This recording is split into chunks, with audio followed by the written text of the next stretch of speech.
بسم اللہ الرحمن الرحیم۔ اللہم صلی علی محمد وعلی آل محمد۔ حضرت محمد مصطفیٰ صلی اللہ علیہ وآلہ وسلم اور آپ کی آل پاک پہ لاکھوں کروڑوں درود و سلام ہو۔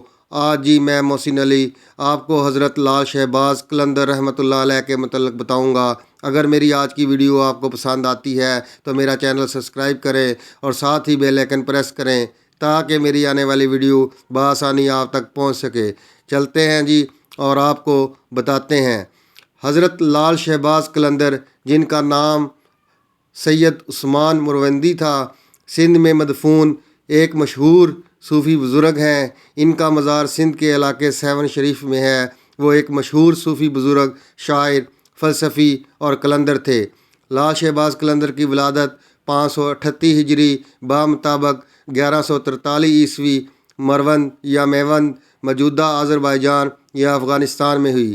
لال شہباز قلندر کا سلسلہ شجرہ نسب 13 واسطوں سے امام جعفر صادق تک پہنچتا ہے۔ آپ کا شجرہ نسب کچھ یوں ہے: سید عثمان مروندی بن سید کبیر بن سید شمس الدین بن سید نور شاہ بن سید محمود شاہ بن احمد شاہ بن سید ہادی بن سید مہدی بن سید منتخب بن سید غالب بن سید منصور بن سید اسماعیل بن سید جعفر صادق۔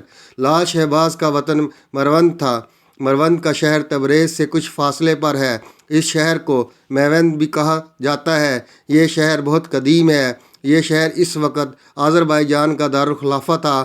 دریا کے کنارے خوشنما شاداب منظر کے سبب مشہور تھا۔ یاقوت نے لکھا ہے کہ اس شہر کو کردوں نے تخت و تارج کیا۔ کردوں کے حملے کے بعد قلعہ برباد ہو گیا اور شہر کی ہیبت و شان جاتی رہی۔ کرد اہل مروند کو اپنا غلام بنا کر لے گئے۔ مدتوں یہاں خاک اڑتی رہی۔ انسانی آبادی سے یہ شہر مدتوں خالی رہا۔ مستونی کو دیکھنے سے معلوم ہوتا ہے کہ یہ شہر نہر روت پر واقع تھا۔ اس نہر کی کافی وسعت تھی، 9 ہاتھ زمین کے اندر بہتی تھی۔ مرند کی خوشحالی اور رونق ختم ہو چکی تھی۔ یہ شہر کرمر کے کپڑوں کی وجہ سے مشہور تھا، جن سے لالی رنگ تیار ہوتا ہے۔ تاریخ میں آتا ہے کہ اس شہر کے نوحہ میں بہت سی بستیاں آباد تھیں۔ ان حقائق سے پتہ چلتا ہے آپ کا اصل وطن آذربائیجان ہے اور شہر کا صحیح نام مرند ہے۔ مرند سے مروندی ہو جانا کوئی تعجب کی بات نہیں ہے۔ آپ کا خاندان یگانہ روزگار تھا۔ آپ کے والد ماجد سید کبیر اپنے وقت کے مشہور عالم تھے۔ ان کا طریقہ اتباع سنت نبوی تھا۔ شرعی احکام سے سحر و انحراف نہ کرتے تھے۔ آپ کی والدہ ماجدہ بڑی عبادت گزار تھیں۔ شیخ مروندی اپنے خاندان کے اعتبار سے اونچی نسبت رکھتے تھے، اس لیے صالحیت و سخاوت کے بہت سے خصائص ان کے خاندان میں منتقل ہو گئے تھے۔ آپ کی والدہ کے متعلق معلوم ہوا کہ پردہ شب کی تاریکی میں بیٹھ کر رویا کرتی تھی۔ فرماتیں: اللہ کے خوف سے رونے والا دوزخ میں نہ جائے گا۔ ان کی ذات خشیت الہی کا سرچشمہ تھی۔ رات کا اکثر حصہ عبادت میں گزارتی۔ اس ماں کی گود کا لال جذب و جلال کا جوہر بن کر جب سیون پہنچا تو اس کی تابنائی کئی نگاہوں کو خیرہ کر رہی تھی۔ سلطان شاہ حکم سرند کی یہ صاحبزادی اپنے شوہر سید کبیر کے جذب و تصرف کی تاثیر سے اپنے وقت کے زاہدہ اور آبتہ خاتون کہلائیں۔ آپ کے چہرہ انور پر لال رنگ کے قیمتی پتھر، لال کی مانند سرخ کرنیں پھوٹتی تھیں اور سرخ کپڑے زیب تن کرنے کی وجہ سے آپ کا لقب لال ہوا۔ شہباز کا لقب امام حسین نے ان کی والد کو پیدائش سے پہلے بطور خوشخبری کے عطا کیا۔ اس وجہ سے شہباز لقب ہوا اور اس سے مراد ولایت کا اعلیٰ مقام ہے۔ آپ کے القاب یہ ہیں: لال سرخ کپڑوں کی وجہ سے شہباز، امام حسین علیہ السلام کی عطا سے آسمانوں میں پرواز کرنے کی وجہ سے سیف اللسان، جو ارشاد فرماتے پورا ہو جاتا۔ قلندر سلسلہ قلندری شمس الدین تبریزی علیہ السلام کے سلے میں مخدوم، علوم ظاہری و باطنی میں مہارت کی وجہ سے لال شہباز قلندر کا شجرہ طریقت حکیم فتح محمد سہوانی نے اپنی تصنیف قلندر نامہ میں کچھ اس طرح بیان کیا ہے: حضرت کلندر مروندی سہوانی کا سلسلہ کلندری حضرت امام زین العابدین کے واسطے سے سرور کائنات محمد مصطفیٰ صلی اللہ علیہ وآلہ وسلم تک پہنچتا ہے، کیونکہ یہ سلسلہ سید جمال سے حضرت علی بن موسیٰ رضا، امام جعفر صادق، امام زین العابدین اور حضرت کرم اللہ وجہہ کریم سے ہوتا ہوا سرور کائنات محمد صلی اللہ علیہ وآلہ وسلم تک پہنچتا ہے۔ اس کے علاوہ بہت سے تذکرہ نگاروں نے آپ کا سلسلہ طریقت قادریہ بتایا۔ دارالشکوہ کا جو شجرہ طریقت تذکرۃ الفقراء میں درج ہے وہ عثمان مروندی کے واسطے سے شیخ عبد القادر جیلانی سے مل جاتا ہے۔ دارالشکوہ مرید ملا شاہ خشی، مرید میاں میر سوہانی، حضرت خضر سوہانی، مرید شاہ سکندر، مرید خواجہ خانی، مرید سید علی قادری، مرید حضرت مخدوم سید عثمان مروندی کلندر شہباز، مرید شاہ جمال مجرد، مرید ابو اسحاق ابراہیم، مرید مرتضیٰ سبحانی، مرید حضرت احمد بن مبارک، مرید حضرت سید عبد القادر جیلانی رحمۃ اللہ اجمعین، عثمان بن کبیر المعروف شہباز کلندر۔ تعلیم ابتدائی طور پر حسب معمول اسلامی بنیادی اصولوں کے تحت تھی۔ شہباز کلندر نے محض 7 سال کی عمر میں ہی قرآن پاک حفظ کر لیا تھا۔ قرآن مجید حفظ کرنے کے بعد آپ نے بہت ہی قلیل عرصے میں مروجہ عربی و فارسی علوم میں بھی مکمل دسترس حاصل کر لی۔ لا شہباز کلندر کی قابلیت عربی دانی کے سلسلے کا یہ ایک واقعہ بہت مشہور ہے۔ حضرت لا شہباز کلندر جب ملتان میں تشریف لائے تو اس زمانے میں غیاث الدین بلبن تخت نشین تھا۔ غیاث الدین بلبن عارفوں اور علماء کرام کا بہت بڑا قدردان تھا۔ جب اس نے کلندر شہباز کی آمد کی خبر سنی تو وہ آپ کی خدمت میں حاضر ہوئے، آپ کی تعظیم بجا لایا اور وہ آپ کے لیے بیش بات تحائف بھی لایا، جس سے اس کی عقیدت آپ کے ساتھ بخوبی ظاہر ہوتی ہے۔ تحائف پیش کرنے کے بعد اس نے آپ سے درخواست پیش کی کہ آپ ملتان میں قیام کریں، مگر آپ نے قیام ملتان کے سلسلے میں معذرت کر لی۔ اس دوران میں سلطان محمد نے ایک عربی سرود کی مجلس کا اہتمام کیا۔ اس مجلس میں حضرت غوث العالم غوث و بہاؤالدین ذکریہ ملتانی رحمۃ اللہ علیہ کے فرزند ارجمند حضرت صدر الدین عارف ملتانی بھی موجود تھے۔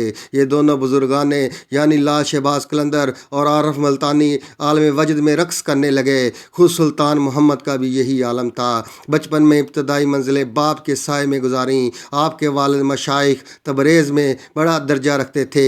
ان کی نگرانی میں آپ کی نشو و نما ہوئی، تعلیم و تربیت کا اہتمام ہوا۔ اہل علم باپ کی وجہ سے حافظ عثمان کو اہل اللہ کی صحبتیں بچپن سے میسر آئی تھیں۔ اس طرح فیوز و برکات اور علم و دین کے گہرے نقش ان کے لوہے دل پر ثبت ہوئے تھے۔ وقت آیا کہ ایمان و یقین کی ایسی دولت ہاتھ آئی کہ فکر کا ان پر دروازہ کھل گیا۔ بچپن میں ایسی مجالس میں شریک ہوتے تھے جن میں موت اور قیامت کے منظر کو یاد کیا جاتا ہے، قرآن کی ان آیت کی تلاوت کی جاتی جن کا تعلق حشر، جزا اور سزا سے ہے۔ لوگوں کا حال عجیب ہوتا، آنکھوں سے آنسو بہتے، نفس کا محاسبہ کرتے، فضا استغفار سے گونجتی تھی۔ نیکی اور راست بازی بچپن میں ان کا شعار بن گئی تھی۔ علم حاصل کرنے کا بہت شوق تھا اور تحقیق و تجسس کی طرف طبیعت بہت زیادہ راغب تھی۔ ایسی مجالس میں شریک ہوتے تھے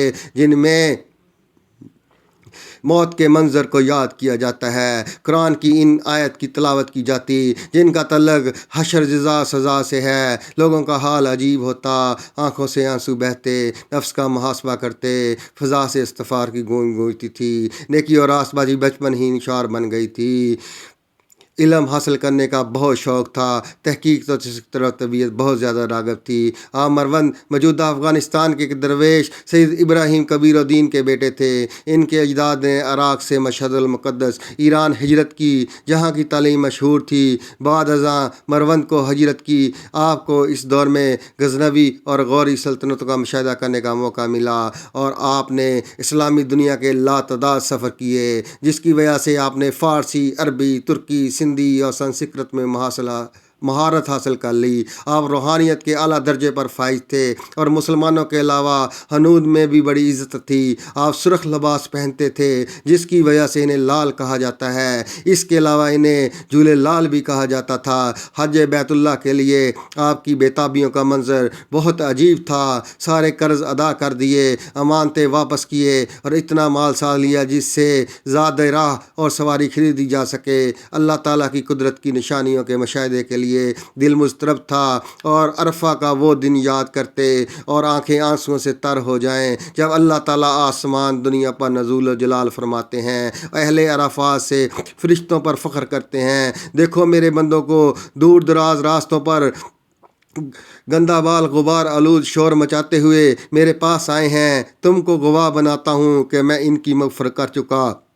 آپ کی روانگی کا منظر ایسا تھا جیسے سفر آخرت پر جا رہے ہوں۔ اپنے کو مخاطب کر کے فرماتے، اے عثمان، آج اس سواری پر سفر حج کر رہا ہوں، کل سفر جنازہ کی سواری پر آخرت کا کیا توشہ اور زیادہ راہ رکھتا ہے۔ احرام کے 2 کپڑے پہنے تو کفن کو یاد کر رہے تھے۔ عثمان، ایک دن اس میں لپٹا جائے گا، لبیک اللہم لبیک کہا تو علی بن حسین کا واقعہ سامنے آ گیا اور رو دیے۔ آپ کے حج کیا عجیب شان ہے۔ عرفات کے منظر کو دیکھ کر حشر کے منظر کو سامنے لاتے ہیں، جب لوگ قبروں سے محشور ہو کر اس طرح قیامت کے میدان میں جمع ہوں گے۔ ساری مخلوق داخلے کی امید میں جنت کی طرف دوڑے گی۔ اس کے بعد 2 فریق ہو جائیں گے، کسی کو داخلے کی اجازت ملے گی، کسی کو ادھر سے پھیر دیا جائے گا۔ اس طرح حجاج کے 2 فریق ہوں گے، ایک مقبول، دوسرا وہ جس کو رد کر دیا جائے گا۔ آؤ دیکھیں مرن کے درویش کا طواف کیا ہے۔ کمال محبت و تعظیم کو قلب میں حاضر کر کے طواف میں مشغول ہیں، اس طرح جیسے کوئی نماز میں مصروف ہو۔ حجر اسود کو بوسہ دیا تو یوں کہ اللہ سے اس کی اطاعت کی بیعت کر رہا ہے۔ اس کی ایک ایک ادا نرالی تھی۔ ملتزم سے چمٹنے اور ہر ادا بائے کعبہ سے لپٹنے کا وقت آیا تو دیکھنے والوں نے دیکھا جیسے خطا کار جس کی اس نے خطا کی ہو اس سے لپٹتا ہے، اس کا دامن پکڑتا ہے، معافی مانگتا ہے۔ یہی حال حافظ مروندی کا تھا۔ جب آپ مدینہ منورہ کی طرف روانہ ہوئے تو آپ کی حالت قلندرانہ تھی۔ حضور صلی اللہ علیہ وسلم کے ساتھ آپ کی ولہانہ محبت کا یہ عالم تھا، گریہ تھمتا نہ تھا۔ کبھی اس مقام پر کھڑے ہو جاتے جس باب عبد المجید کہتے ہیں، کبھی باب جبریل کے پاس آ جاتے، کبھی باب السلام پر کھڑے ہوتے، روضہ اطہر کو دیکھتے اور ہوش رہتا۔ عجیب ذوق ہے، عجیب سوز ہے۔ قلندر سراپائے صد کو دل اخلاص کا پیکر اور تعلیم و رضا کی تصویر بنا۔ مودجہ شریف اس وقت سامنے ہے۔ حج سے فارغ ہوئے تو بغداد کا سفر اختیار کیا۔ یہاں بڑے بڑے علماء و فضلاء موجود تھے جن سے انہیں استفادہ کا موقع ملا۔ سید حسن کا مزار سہون میں آپ کے مقبرے کے باہر مسجد کے مغرب میں ہے۔ بغداد میں آپ سے بیعت ہوئے، آپ ان سے خاص شفقت فرماتے تھے۔ آپ نے بغداد کے بعد مشہد کی طرف سفر اختیار کیا، وہاں آپ نے امام موسیٰ رضا کی زیارت گاہ سے مشرف ہوئے۔ بابا ابراہیم دلی سے کربلا معلیٰ میں ملاقات ہوئی، ان سے روحانی فیض حاصل کیا۔ اس طرح سفر حج سے واپسی کے بعد آپ ایران کے راستے تبریز تشریف لے گئے، پھر اپنے وطن مرند واپس پہنچے۔ غیاث الدین بلبن کا بیٹا خان شہید سلطان محمد آپ کا بے حد عقیدت مند تھا۔ خان شہید کی بڑی آرزو تھی کہ آپ ملتان میں قیام فرمائیں اور اس کے لیے اس نے ایک خانقاہ بھی بنوانی شروع کی، لیکن آپ نے ملتان میں قیام پسند نہیں فرمایا۔ پھر بھی آپ کبھی کبھی خان شہید کے پاس جاتے، شیخ صدر الدین عارف کی مجالس سے سما میں شریک ہوتے تھے۔ آپ سیر و سیاحت کرتے ہوئے بو علی قلندر کی خدمت میں پہنچے۔ انہوں نے آپ سے فرمایا، ہند میں 300 قلندر موجود ہیں، بہتر یہ ہے کہ آپ سندھ تشریف لے جائیں۔ ان کا مشورے کے مطابق آپ نے سندھ پہنچ کر سرستان میں قیام فرمایا۔ اتفاقاً سرستان میں آ کر آپ جس محلے میں مقیم ہوئے کس عورتوں کا تھا، اس عارف باللہ کے قدوم نعمت الظلم کا پہلا اثر یہ تھا کہ وہاں زناکاری فحاشی کا بازار صد پڑ گیا۔ نیکی اور پرہیزگاری کی طرف قلوب مائل ہوئے۔ زانیہ عورتوں نے آپ کے دست حق پر توبہ کی۔ مخدوم شہباز قلندر نے سرستان میں رہ کر بگڑے ہوئے لوگوں کو سیدھے راستے پر لگایا، ان کے اخلاق کو سنوارا، انسانوں کو دلوں میں نیکی اور سچائی کی لگن پیدا کی اور ایک دوسرے کے ساتھ محبت اور پیار سے رہنا سکھایا۔ آپ تقریباً 6 سال تک سرستان میں رہ کر اسلام کا نور سندھ میں پھیلاتے رہے۔ ہزاروں لوگوں نے آپ کے ہاتھ سے ہدایت پائی، بہت بھٹکے ہوئے لوگوں کا رشتہ اللہ سے جوڑا۔ آپ کا وصال 21 شعبان المعظم 673 ہجری میں ہوا، لیکن ان کے وصال کو لے کر اختلاف پایا جاتا ہے۔ مختلف کتب میں مختلف تاریخ وصال درج ہیں، کسی میں 590 ہجری ہے، کسی میں 69، کسی میں 70 لکھا ہے، مگر فاضل مؤلف نے اپنی تصنیف میں شہباز قلندر کے صفحہ 41 پر تاریخ وصال کے حوالے سے یہ ثابت کیا ہے کہ عثمان مروندی کا سن وصال 673 ہجری ہے۔ اس سلسلے میں فاضل مؤلف نے ایک شعر بطور ثبوت پیش کیا جو روضہ قلندر پاک کی دیوار پر لکھا ہوا ہے: چوں رفتہ سری جافاں آئے شیخ کو زہدہ آل و پاک نام است، از حاطف غیبت شنید ند عثمان بے دروازہ امامت است۔ ان کا مزار سندھ کے شہر سیون شریف میں ہے۔ یہ سندھی تعمیر کا اعلیٰ نمونہ ہے اور 1356 عیسوی میں تعمیر ہوا۔ اس کا اندرونی حصہ 100 مربع گز کے قریب ہے۔